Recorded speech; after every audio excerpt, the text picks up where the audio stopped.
అందరికీ నా నమస్కారాలండి. ఇప్పుడు మనం హోమర్ రాసినటువంటి ఒడిస్సీ. ఇది అనేక యూనివర్సిటీల్లో సిలబస్‌లో ఉంది. దీన్నేందంటే ఎగ్జామ్ పాయింట్ ఆఫ్ వ్యూలో ఎస్సే లాగా రాయడానికి చక్కగా రూపొందించబడింది. Odyssey by Homer. ఇదేందంటే ఏ ఏ క్వెషన్ ఇచ్చినప్పటికీ కూడా రాసే విధంగా సమాధానం అయితే రూపొందించబడింది. ఇక మనం చూద్దాం. ఒడిస్సీ అంటే చాలా సుదూర ప్రయాణం అండి. ఓ పెద్ద యాత్ర అన్నమాట. ఒక పెద్ద జర్నీ అని అర్థం అన్నమాట. సుదీర్ఘ యాత్ర అనేసి అర్థం. సుదీర్ఘ ప్రయాణం. హోమర్ రాశారనమాట. Homer was an ancient Greek poet. He lived around 8th century BCE. Greek poet అనమాట హోమర్. ఇతను వచ్చేసి బిఫోర్ క్రైస్ట్ ఎరా ఏదైతే ఉందో క్రీస్తు పూర్వం 8వ శతాబ్దంలో జన్మించినట్టుగా ఆ కాలంలో ఆయన భూమి మీద తిరగడినట్టుగా భావిస్తారు. Is famous for writing 2 epic poems. 2 పెద్ద పోయమ్స్ రాయడం జరిగింది.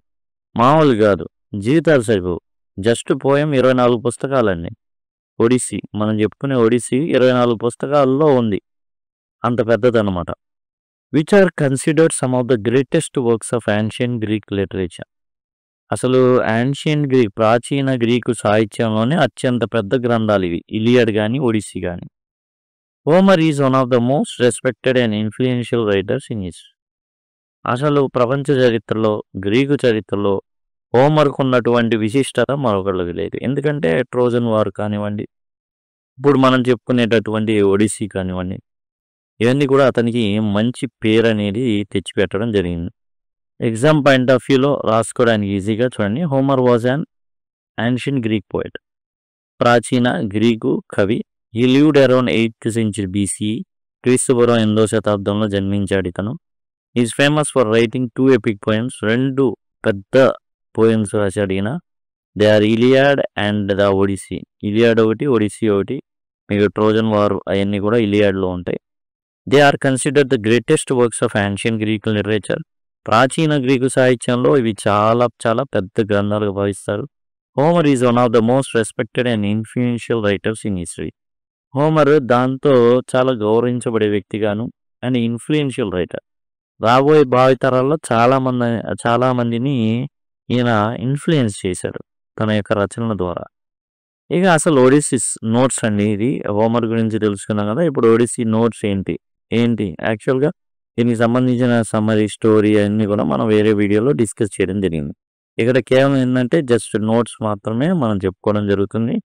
10 years after the Trojan war జరుగుతుంది. ట్రాయ్ సిటీలో జరుగుతుంది. సో ట్రోజన్ వార్ అంటారు. 10 ఏళ్ళు అయిపోయినాయి. కానీ Odysseus the king of Ithaca still has not return home.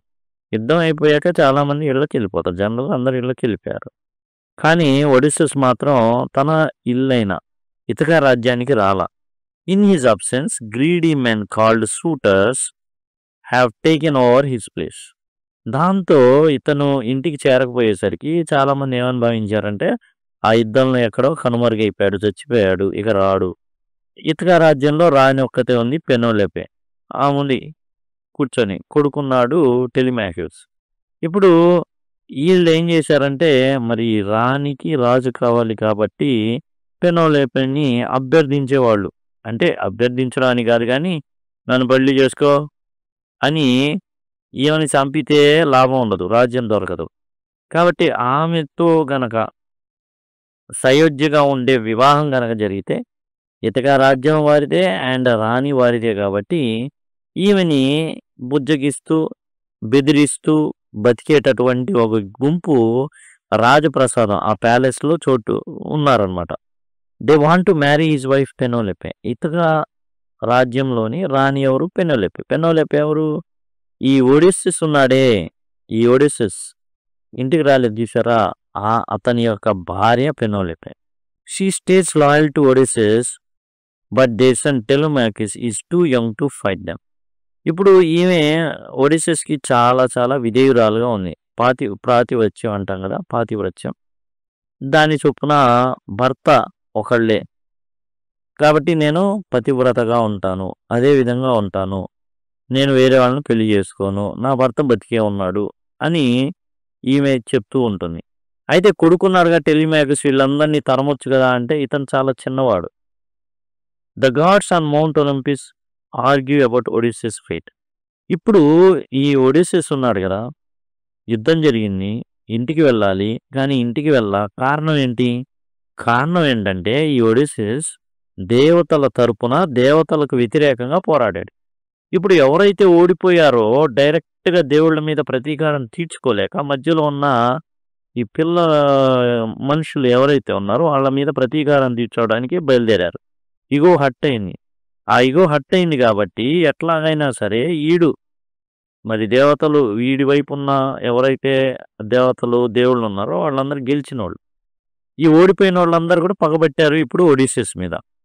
ఒడిస్సెస్ is alive. బతికే ఉన్నాడు ఒడిస్సెస్. కానీ but trapped on an island with nymph Calypso. Calypso అనేటటువంటి దేవత దగ్గర, ఈ కెలిప్సో అనేటటువంటి దేవత అప్సరస దగ్గర బందీ అయిపోయాడు. ఈ కెలిప్సో ఏంది? ఈ యొక్క ఒడిస్సెస్ యొక్క ధైర్య సాహసాల్ని, ఒడిస్సెస్ యొక్క అందాన్ని బట్టి ఆమె పడిపోయిందనమాట. పడిపోయి నువ్వు కావాలి నాకు, ఈ ద్వీపంలోనే నువ్వు ఉంటావు, కాబట్టి నిన్ను ఎక్కడికి కూడా బయటికి వదలను నేను అనేసి ఈ కెలిప్సో బందీగా చేసేసింది ఒడిస్సెస్ని.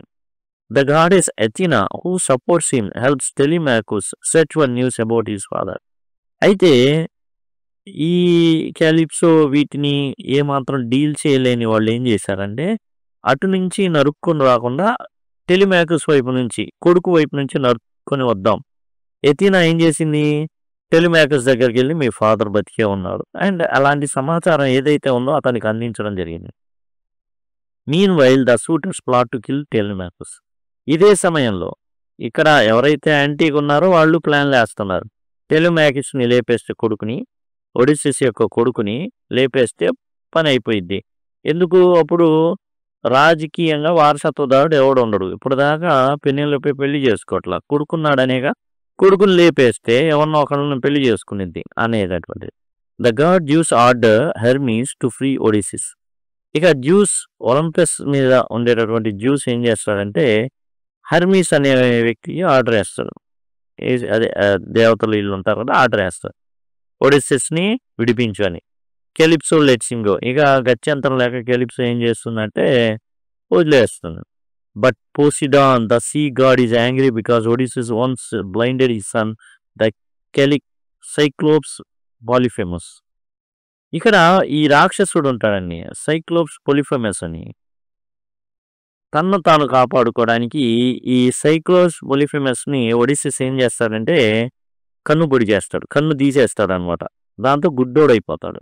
ఈ పొసిడానికి చాలా చాలా చాలా బాధగా ఉండిద్ది ఆ విషయంలో. సో ఏం చేస్తాడంటే వీళ్ళు సముద్రం మీదుగా ప్రయాణించేది గట్టిగా వాళ్ళని దారి తప్పేటట్లు చేస్తాడు. Poseidon causes a storm but Athena helps Odysseus survive.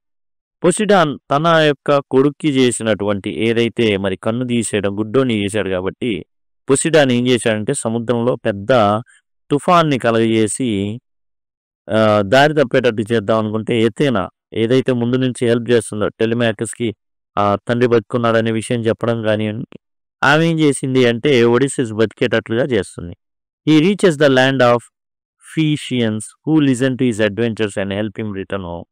అక్కడ ఈ ఫీషియన్స్ ఎవరైతే ఉంటారో వాళ్ళు ఇతని ధైర్య సాహస కార్యాలు ఒడిస్సెస్ నువ్వు చెప్తే ఏం చేస్తా అంటే నువ్వు చెప్తావు నేను తీసుకెళ్తాను, నేను ఇతను చెప్తా ఉంటాడు. వీళ్ళు ప్రయాణం అనేది ఇతన్ని ఓడలో ఎక్కించుకొని తీసుకెళ్తారనమాట.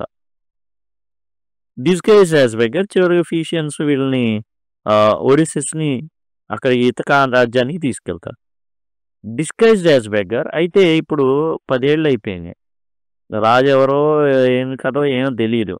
దాంతో మరి డైరెక్ట్గా వెళ్ళి నేనే రాజు అంటే ఎవడో ఒకడు వెనక్కి వచ్చి వేసేస్తాడు, ఈడిపోతే ఈ రాజ్యాన్ని ఆక్రమించుకోవచ్చు అని. అందుకని బిచ్చగాడిలాగా వేషం వేస్తాడు. ఒడిస్సెస్ reunites with his son.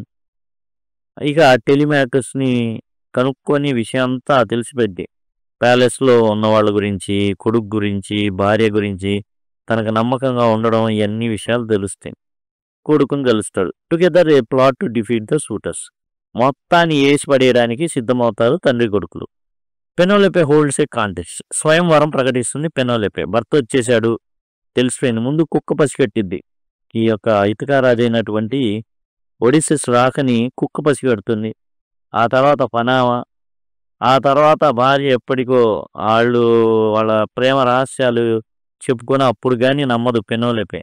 Whoever strings Odysseus' great bow and shoots an arrow through 12 axes will marry her. స్వయంవరం ఏంటంటే మరి షూటర్స్ అందరినీ ఒక చోటకి చేర్చాలిగా. చేర్చడానికి స్వయంవరం. ఈ స్వయంవరంలో ఏం చేయాలంటే గొడ్డళ్ళు ఉంటాయి. ఎలా ఉంటాయి ఈ గొడ్డళ్ళు అంటే ఇలా ఉంటాయి. ఓకే. ఈ గొడ్డలి మధ్యలో రంధ్రాలు ఉంటాయి. ఇలా 12 గొడ్డళ్ళు ఈ విధంగా ఉంటాయి. ఈ 12 గొడ్డల్లో నుండి ఒక్కసారిగా బాణాన్ని వదలాలి. ఎక్కడ కూడా ఆ బాణం ఆగకూడదు. 12 గొడ్డల్లో నుండి వెళ్ళిపోవాలి. ఆ ఒక్క పని చేయగలిగిన వ్యక్తి వీరుడు ఎవరైనా ఉన్నాడంటే అది ఒడిస్సెస్. అతనికి మాత్రమే వచ్చిన కళ అది.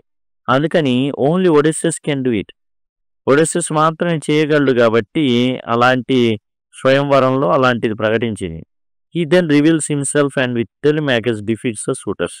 మొత్తానికి అందరు పని పడతారు. ఎవరైతే షూటర్స్ అంటే ఆమె చేయిని అందుకొని రాజ్యాన్ని పాలించాలి అనుకున్న వాళ్ళందరూ పని పడతారు.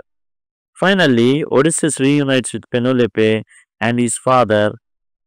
ఎథెనా restores peace and Odysseus long journey home is over.